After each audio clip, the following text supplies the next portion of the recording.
C'est dans le cadre de la tournée pour que vieillir soit gai que des dizaines de personnes ont pu être outillées face aux enjeux que vivent les aînés issus de la communauté LGBTQ+.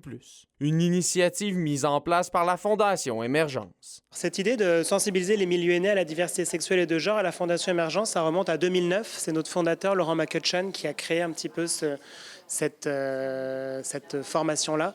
Mais on est mandaté par le plan d'action gouvernemental sur les personnes aînées du Québec pour un petit peu sensibiliser les milieux aînés.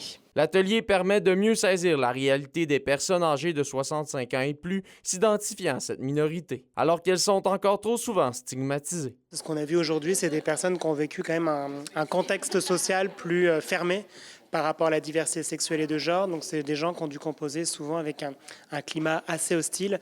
Et c'est pour ça que les personnes âgées LGBTQ+, elles demeurent invisibles dans beaucoup de milieux aujourd'hui. Le fléau est autant présent dans les grands centres que dans les régions comme la nôtre. Il s'agit d'une situation qui cause encore plus d'isolement chez ces personnes. C'est la même chose, le même constat qu'on peut voir dans les différentes régions, même si quand on sort des grands centres, mais dans les grands centres aussi, c'est une réalité. Je pense qu'à la base, on a tendance un peu à invisibiliser nos personnes vieillissantes, nos personnes aînées.